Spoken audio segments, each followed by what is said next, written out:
Body dysmorphic disorder is a mental health condition related to body image in which someone has a preoccupation with a defect in their appearance.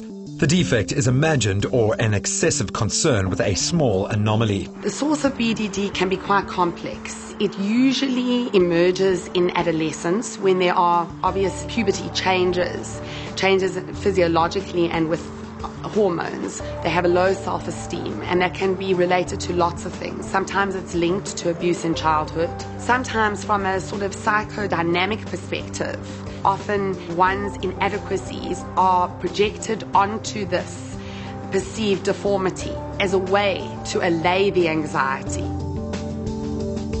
The signs of BDD include a preoccupation with physical appearance and extreme self-consciousness, excessive grooming, reluctance to appear in pictures, and even avoidance of social situations. Often people with BDD don't actually present for treatment because they're so ashamed, because it causes them such distress. Sometimes cosmetic surgery is an attempt to obviously bring about relief, but doesn't actually result in that.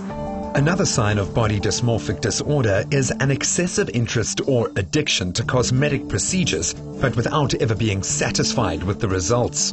Plastic surgeons who do cosmetic surgery see people day in, day out who are either unhappy with the way they're aging or unhappy with a body feature, and we go ahead and offer surgery where appropriate. The difference here is that this is an all-consuming problem for the patient where it appears very, very slight or non-existent to the surgeon. So if you suspect BDD, somebody might come in, for instance, with a very beautiful nose and tell you that the nose is ruining their face, it's far too big, they can't cope with it at all, and they might even camouflage it by wearing a little attachment to their glasses or a scarf or something like that. That would make one wonder, if there isn't a bigger problem here.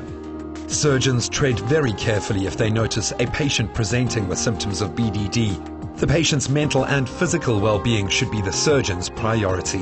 If you suspect somebody may have BDD, the most appropriate course of action would be to refer them to a psychologist or someone who's trained to deal with it.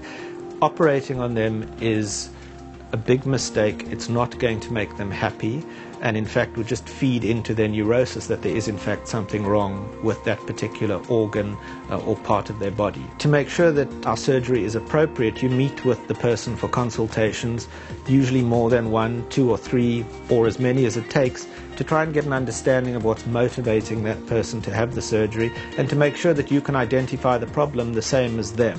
If the surgeon, who's the professional, can't see the problem, then there's no grounds for operating.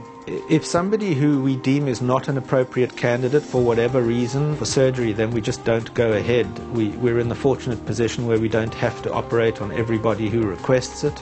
And so if we feel that it's inappropriate for whatever reason, we just say no and we refer appropriately. The most common age for diagnosis is 17, although BDD usually begins in late childhood or early adolescence.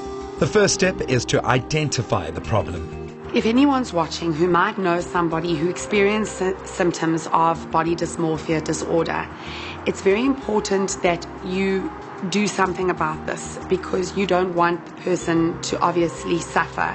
Consult your family healthcare practitioner if you suspect that you, a family member or a friend has BDD. Seek help and learn to love the skin you're in.